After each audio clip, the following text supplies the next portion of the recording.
Assalamualaikum warahmatullahi wabarakatuh. Hello everyone, my name is Abdurrahman Rafli and you can call me Rafli. And today I will be host for this podcast and I hope you can enjoy it all. Jadi hari ini kita akan membahas topik yang berjudul pengaplikasikan filsafat pendidikan dalam pembelajaran. Dan untuk topik hari ini narasumber kami adalah Kak siapa? Kak Reski. Beliau dari jurusan ilmu hadis. Jadi tanpa berlama-lama lagi, mari kita mulai. Sebelum kita masuk dalam topik yang agak berat, kita mulai dari yang ringan-ringan dulu. Jadi kita sudah berapa lama di UINS? Mungkin pertama saya perkenalkan, saya Rizky, mahasiswa ilmu hadis di kampus UIN Aludin Makassar. Sekarang sedang beraktivitas di salah satu lembaga literasi dan gerakan, yaitu Jelajah Jarak, yang konsen juga di bidang pendidikan. Saya sudah kurang lebih 4 tahun lah kalau di UIN. Baik, jadi kita masuk ke topik. Jadi karena hari ini topik kita adalah tentang filsafat pendidikan dalam pembelajaran. Bisa nggak sih Kak ceritakan dulu menurut pandangan Kakak tentang filsafat pendidikan itu apa? Kalau saya pribadi, sependek pengetahuan saya, mungkin terlebih dahulu kita dudukkan terkait pendefinisiannya. Filsafat itu apa, pendidikan itu apa. Karena antara filsafat dan pendidikan sebenarnya dia adalah satu disiplin ilmu yang punya cakupannya sendiri. Filsafat bisa berdiri sendiri, pendidikan pun bisa berdiri sendiri. Tapi dalam topik pembahasan kali ini kan ini coba dikombinasikan antara filsafat dan pendidikan. Filsafat dia adalah satu disiplin ilmu yang bicara tentang kebijaksanaan, dia bicara tentang kehidupan, dia bicara tentang manusia, dia bicara tentang alam. Jadi satu upaya manusia melihat satu kehidupan yang beragam ini, itu tentang filsafatnya sependek pengetahuan saya. Pun di pendidikan itu adalah satu upaya manusia untuk mencari, memproses segala ilmu pengetahuan. Jadi sebenarnya hampir mirip di antara filsafat dan pendidikan itu sendiri. Adapun yang kemudian mungkin harus saya highlight di awal terkait filsafat pendidikan. Kalau kita berangkat dari filsuf Yunani, salah satunya semacam semisal Socrates, dia kan mendorong konsep filsafat pendidikan yang dialogis. Dalam artian dia berdialog, bertanya dari satu rakyat ke rakyat yang lain, dari satu orang ke orang yang lain, tentang banyak hal. Bagaimana ceritanya dia bisa melihat kebenaran dan kebaikan di ruang lingkup hidupnya. Mungkin itu. Ya baik, masuk ke pertanyaan kedua.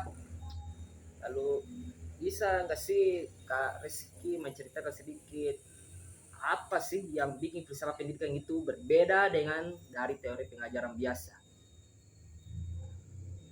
Kupikir kalau coba dikomparasikan, coba dibandingkan antara perbedaan filsafat pendidikan dengan teori pendidikan biasa, setidak-tidaknya sekurang-kurangnya filsafat pendidikan mampu memperjelas orientasi dari pendidikan itu sendiri. Orientasi dalam tanda kutip, dia memperjelas arah dan tujuannya.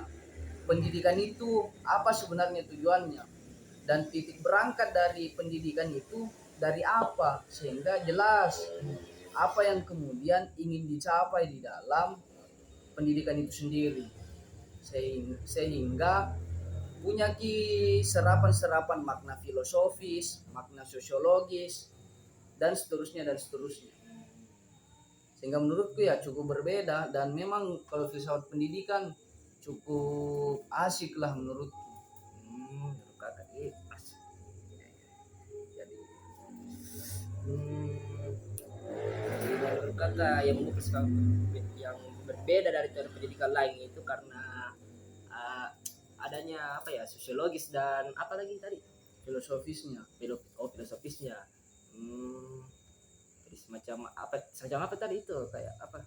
Jadi dia punya pembeda karena mampu memperjelas titik startnya, maksudnya awal mula pendidikan ini dari mana dan tujuan pendidikannya itu untuk apa. Oh iya begitu. Dari awal sudah jelas tujuannya. Ya, Iya. Baik, masuk ke pertanyaan ketiga.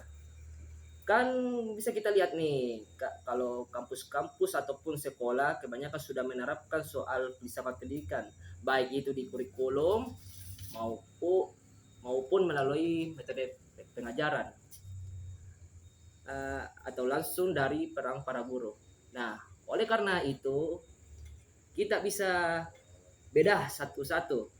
Ini contohnya dalam kasus sekolah yang mengubah metode pembelajarannya menjadi problem based learning yang termasuk dalam filsafat pendidikan aliran progresivisme yang mana aliran ini menekankan pembelajaran melalui pengalaman langsung. Menurut kakak sendiri, apa aja sih indikator keberhasilannya agar kampus atau sekolah itu bisa dianggap berhasil dalam menerapkan metode ini? kalau saya melihat kurikulum pendidikan hari ini yang kemudian merangkum terkait salah satu mazhab dalam filsafat pendidikan yaitu progresivisme, itu kan menekankan bahwasanya bagaimana teori itu mampu diaktualkan dalam bentuk aksi-aksi nyata, dalam bentuk pengalaman-pengalaman konkret, pengalaman-pengalaman nyata, sehingga kampus ataupun sekolah ingin menciptakan manusia yang tidak hanya sampai di ranah teoretik saja, hanya sampai di pengetahuan-pengetahuan saja, tapi dia sudah sampai di pengalaman-pengalaman nyatanya, dalam artian dia mampu mempraktekkan soft skillnya, hard skillnya, dan seterusnya. Karena itu yang kemudian menjadi tantangan kita hari ini, bagaimana ceritanya pengalaman-pengalaman itu baik diambil dalam bentuk pengalaman di kantor, di kesehariannya kita, sehingga mampu ceritanya beradaptasi dengan pengalaman-pengalaman kerja itu.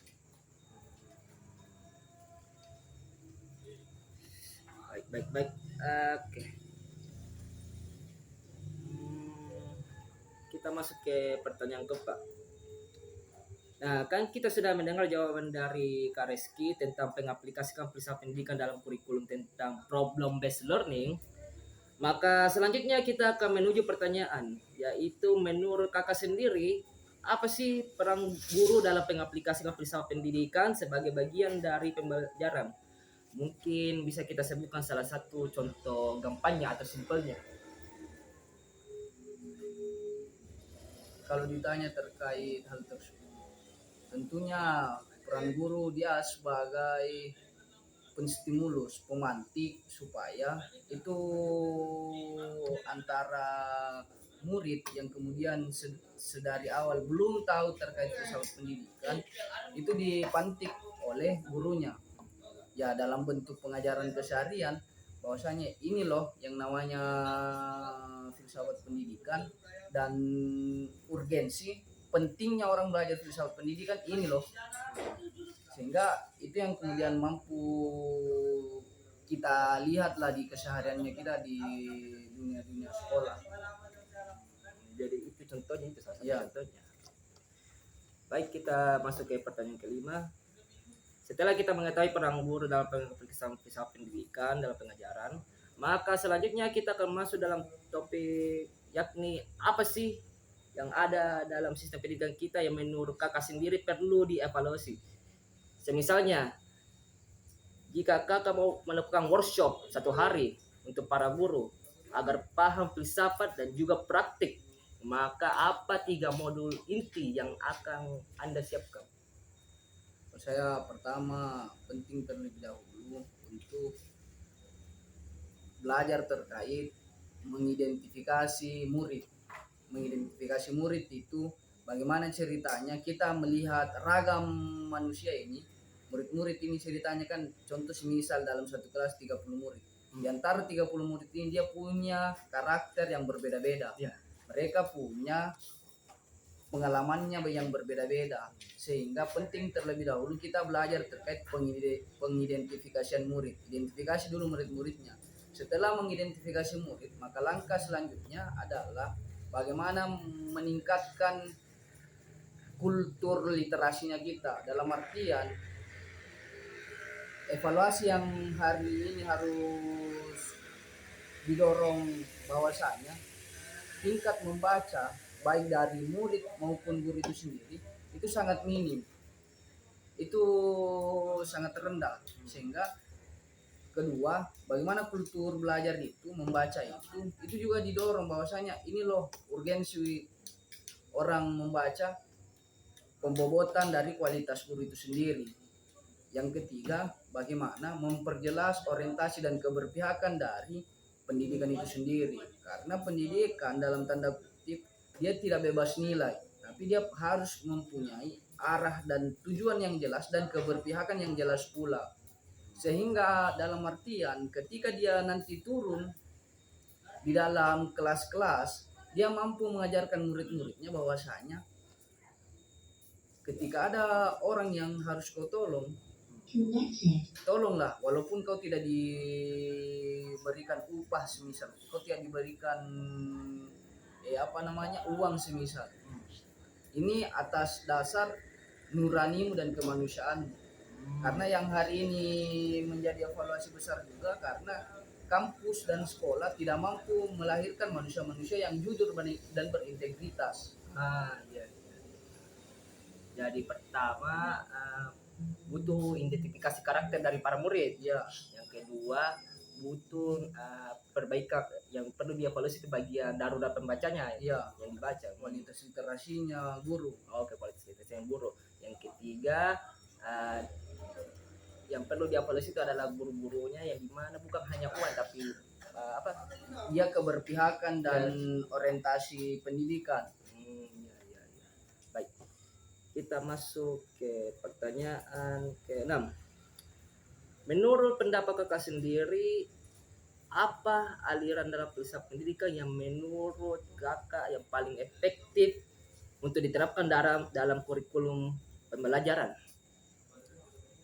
Kalau saya pribadi, ini karena saya juga bersentuhan dengan salah satu filsuf pendidikan, Paulo Freire dari Brazil.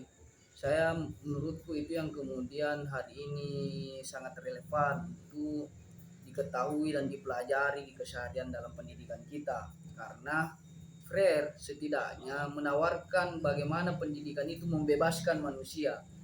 Di tengah kondisi hari ini kadang-kadang guru pun tidak percaya dengan potensi muridnya, sehingga mengapa dia hanya respect di murid-muridnya yang cerdas. Ya. Terkadang di ranking 1 sampai ranking 3 semisal dia tidak care lagi dengan muridnya yang lain, sehingga muridnya yang lain itu kan seolah dianaktirikan dan seterusnya. Jadi ada upaya pembelengguan di sana.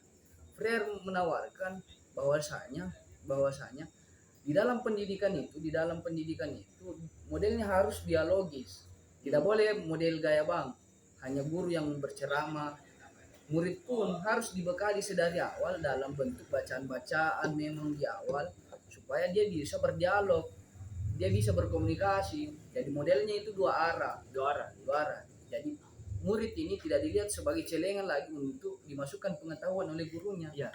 Model gaya bang kalau bahasanya Freire. Sehingga menurutku yang sangat relevan hari ini adalah apa yang kemudian nagagas Paulo Freire.